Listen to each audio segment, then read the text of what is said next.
การเกษตรหรือว่าเฮ็ดการเกษตรง่ายบ่ทุกคนสำหรับจากใจคนที่กำลังจะเฮ็ดเนาะกำลังจะเริ่มว่ามันง่ายหรือยากมื้อนี้เราจะมาลองเนาะเฮ็ดการเกษตรทุกคนว่ามันจะได้หรือบ่ได้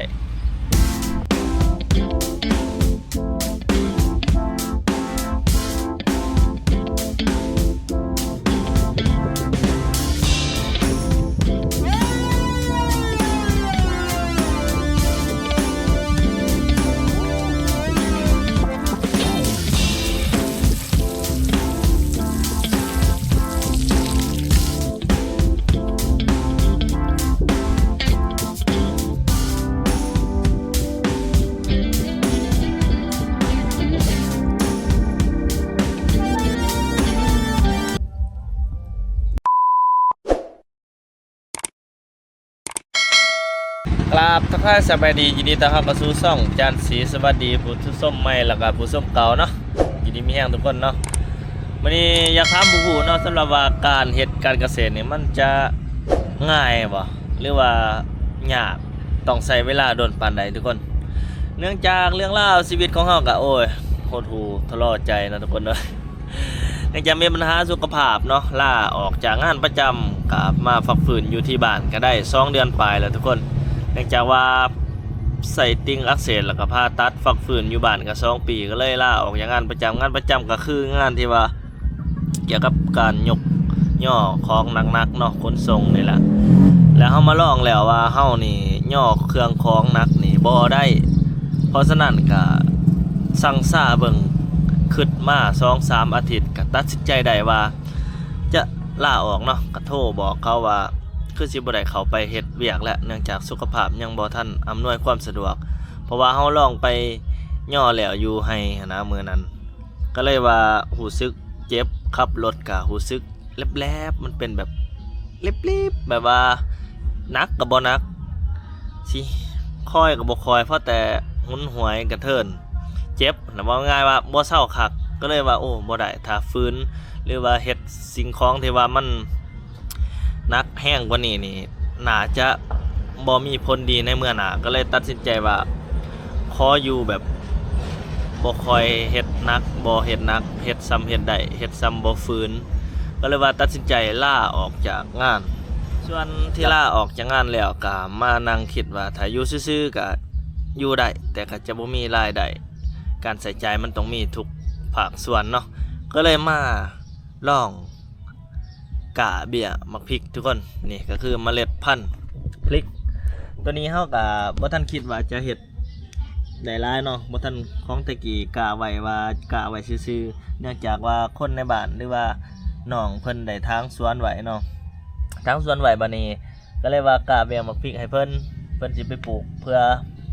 ไว้กินเองนั่นแหละทุกคนเอ้ยเขตบ้านเฮามันปลูกหยังได้ก็ค่อยปลูกไปเนาะเพราะว่าเฮาจะบ่ได้ซื้อเขาแต่ว่าเฮามีของตัวเองก็เลยว่ากะไว้นี่ก็ประมาณอยู่ 3-400 เบี้ยแล้วประมาณนั้นแหละทุกคนบ้านนี้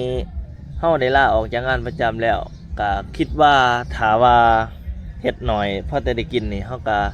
จะได้กินซื่อๆเนาะจะบ่ได้ขาย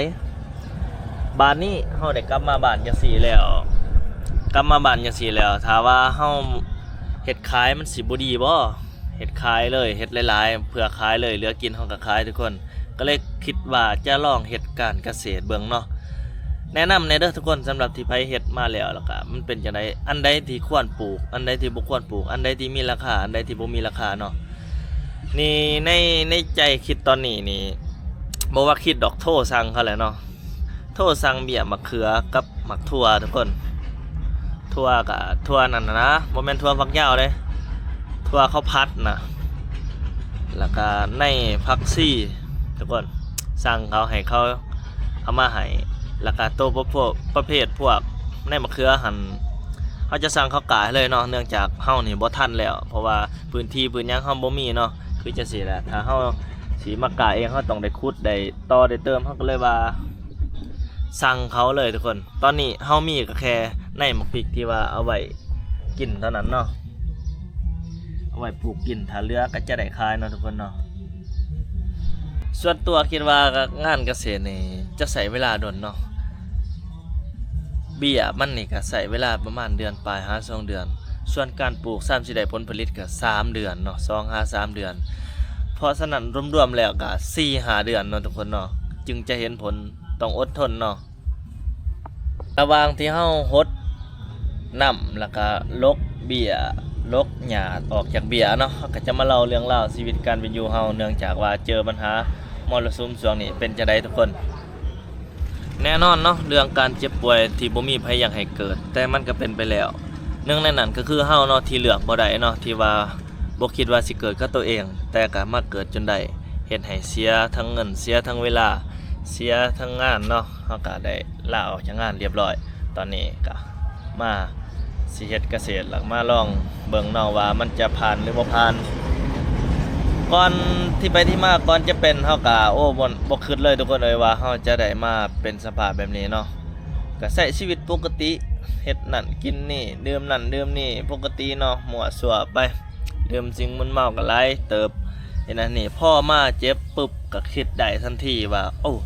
ชีวิตเฮานี่มีค่าหลายเติบเด้อ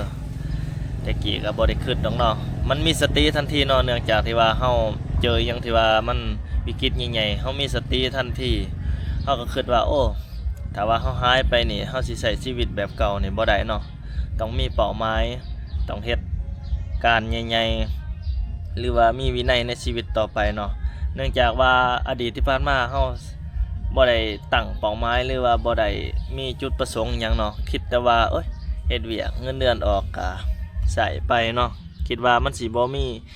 หยังแน่นอนนะคิดว่ามันมีแต่คือเฮาคิดแต่แท้ในชีวิตนี่มันบ่มีหยังแน่นอนเลยทุกคนเลย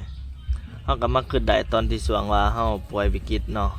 ถึงขั้นผ่าตัดอันตรายเด้อทุกคนเลยการผ่าตัดนี่ก็บ่แม่นของง่ายเนาะแม่นอยู่ดอกเฮาเห็นหลายคนเขาผ่าตัดก็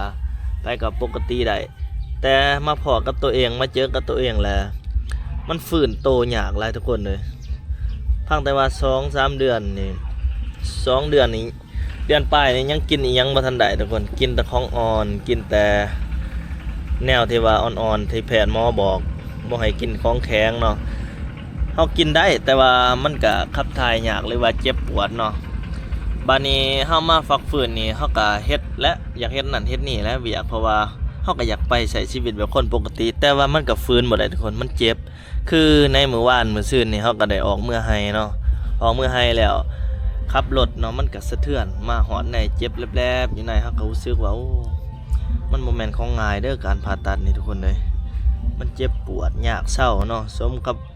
ว่าบ่มีโรคภัยเป็นลาอันประเสริฐลีเนาะแต่ละคนถ้าไผบ่มีโรคภัยไข้เจ็บนี่ถือว่าดีเนาะชีวิตนี้และที่สำคัญเนาะถ้าเฮาหายดีจากแต่นี่ต่อไปถ้าหายเป็นปกติจะคอยมีสติมีจุดประสงค์มีเป้าหมายให้หลายขึ้นกว่าเก่าเนาะคือเฮาถ่ายคลิปแต่ก่อนเฮาก็บ่ได้คอยถ่ายเนาะทุกคนเดี๋ยวนี้เฮาจะมาคอยลงมื้อละคลิป2 มื้อต่อคลิปเทื่อนึงให้มีวินัยให้ถ่ายเป็นแบบนี้ตลอดไปเนาะเพราะว่าหยังถ้ามีคนเบิ่งเฮาก็จะได้มีรายได้เสริมทุกคนเนาะเพราะว่าช่องเฮาก็เริ่มผ่านกฎแล้วตอนนี้ก็ให้ทุกคนเป็นกำลังใจเนาะเบิ่งโฆษณาให้จบหรือว่าเบิ่งคลิปแล้วก็คอมเมนต์กดไลค์ให้เฮาเนาะเพื่อเป็นกำลังใจเนื่องจากที่ว่าลาออกจากงานประจำแล้วต่อไปนี้เฮาก็ถ้าหายดีก็จะบุกเบิกให้ที่สุดเนาะเกี่ยวกับการเกษตรเฮาจะลองนั่นปลูกนี่ลองเบิ่งก่อนเนาะคือเฮาสั่งเมล็ดพันธุ์มานี่เฮาก็จะลองปลูกเบิ่งก่อนแล้วก็สิทำผู้ที่เพิ่นเคยเฮ็ดก่อนเนาะทุกคนถามผู้ที่เคยผ่านก่อนแล้วก็เฮ็ดก่อนว่าอันใดราคาดีอันใดเฮ็ดยากเฮ็ดง่ายก็เฮาก็จะสอบถามเพิ่นตอนนี้เฮาก็มาลองโตที่เฮาสั่งแล้วก่อนมันมีพริกกับเขือกับถั่ว3อย่างเท่านั้นเนาะยังอีกปลูกได้อีก 3-4 อย่างอีกทุกคนแต่ว่าบ่ฮู้ว่าสิปลูกหยังเนาะแล้วก็ในการใส่ใจปุ๋ยนี่ต้องราคาเท่าไรเฮาก็เบิ่งงบเฮาคือกันเนาะถ้าว่าเกินงบเฮาก็บ่มีมันก็จะบ่งามเนาะเฮาเฮ็ดไปก็เสียแฮงซื่อๆต้องเบิ่งงบเบิ่งหยังเพราะว่าปุ๋ยเดียวนี่ก็สอบหนึง800,000ปลายทุกคนเลย1,000ปลายสอบหนึง800,000ปลายถึงเท่าไหร่วะ 1,400 1,300 แล้ว1,500เลยทุกคนไล่ว่า1,500เลยโอ้ว่าอยู่ไทยเท่าไรเนาะแต่ว่าอยู่ลาวเฮาก็ประมาณเท่านั้นเนาะกากระต่าย15หรือว่าตรามงกุฎนี่แหละทุกคนนี่ก็คือเรื่องราวที่เฮาพานำ มาเล่าสู่ฟังเนาะมื้อนี้เนาะบ่ว่าสิรอดบ่รอดทุกคนเอ้ยเฮาก็จะมาลองเบิ่งกันเนาะ